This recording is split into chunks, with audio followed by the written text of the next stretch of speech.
بسم اللہ الرحمن الرحیم نحمده ونصلی ونسلم علی رسولہ الکریم اما بعد۔ آپ کے سامنے ایک ایسی صورت عرض کروں کہ جس صورت میں ایک مؤمن بندہ زکوٰۃ ادا کر بھی لیتا ہے لیکن اس کے باوجود اس کی زکوٰۃ ادا نہیں ہوتی۔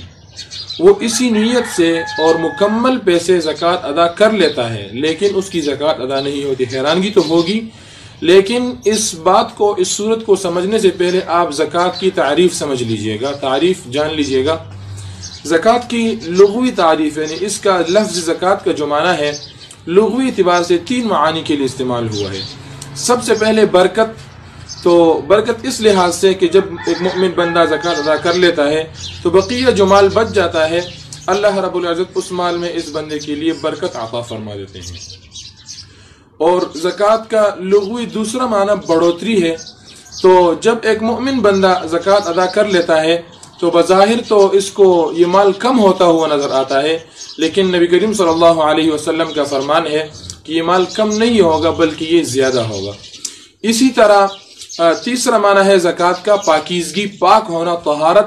تو جب یہ مؤمن بندہ زکوٰۃ ادا کر لیتا ہے تو بقیہ جو مال ہوتا ہے وہ پاک ہو جاتا ہے۔ یہ لغوی اعتبار سے زکوٰۃ کا معنی ہوا۔ اصطلاحی تعریف کیا ہے؟ اصطلاحی تعریف وہ یہ ہے کہ شریعت نے جو حصہ مقرر کیا ہے، یا آسان الفاظ میں شریعت کا وہ مقرر شدہ حصہ جو ایک بندے پر لازم ہو جائے، شریعت کا مقرر شدہ حصہ جو ایک بندے پر لازم ہو جائے زکوٰۃ کی صورت میں، یعنی صاحب نصاب ہو جائے، مکمل ساری شرائط پائی جائے، اس کو مستحق تک پہنچانا اور اس مستحق کو اس مال کا مالک بھی بنانا۔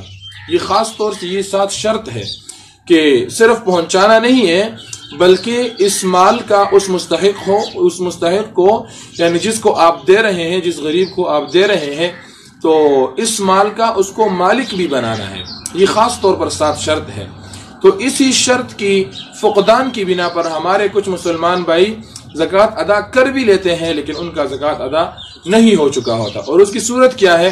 اس کی صورت مثال کے طور پر یہ ہے کہ میں نے ایک مرتبہ زید سے 5000 روپے لے لیے اور پھر کچھ عرصہ گزر گیا تو میرے پاس وہ 5000 روپے موجود نہیں تھے، جبکہ دینے کا وقت آ گیا تھا۔ اسی وقت میں، اسی اثنا میں زید پر زکوٰۃ فرض ہو گیا، مطلب زید صاحب نصاب ہو گیا اور اس پر زکوٰۃ فرض ہو گیا۔ تو اس نے کہا چلے آپ غریب آدمی ہیں، آپ میری طرف سے یہ 5000 روپے زکوٰۃ میں قبول کر لیں۔ مجھے دیے نہیں لیکن صرف کہہ دیا کہ میرے آپ کے اوپر جو 1000 روپے قرض ہے آپ وہ میری طرف سے زکوٰۃ کے مد میں وصول کر لیں۔ تو یہ زکوٰۃ ادا نہیں ہوئی۔ کیوں؟ اس وجہ سے کہ اس نے مجھے اس مال کا مالک نہیں بنایا۔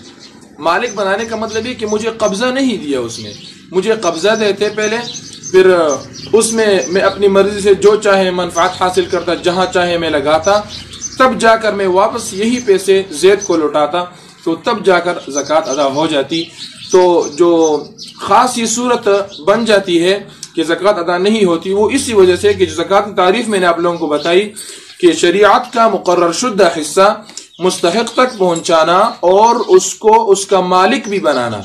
تو یہاں پر زید نے مجھے مالک نہیں بنایا تھا، بس مطلقاً کہہ دیا کہ آپ کے اوپر جو قرضہ ہے میرا وہ زکوٰۃ کے مد میں وصول کر لے۔ تو اس طرح زکوٰۃ ادا نہیں ہوتی، بلکہ زکوٰۃ کے لیے شرط یہ ہے کہ جو صاحب نصاب ہوگا، جو زکوٰۃ ادا کرنے والا ہوگا، وہ مستحق کو اس کا قبضہ دے گا، اس کے ہاتھ میں دے دے گا، اور پھر اس کے بعد وہ اپنی مرضی سے چاہے تو اپنے پاس رکھ لے، چاہے تو جو زکوٰۃ جو دے رہا ہے اس سے اگر قرض لیا ہو تو پھر اس کو واپس کر دے، مطلب ایک بار وصول کر لے پھر اس کے بعد واپس کر لے، تب جا کر زکوٰۃ ادا ہو جائے گی۔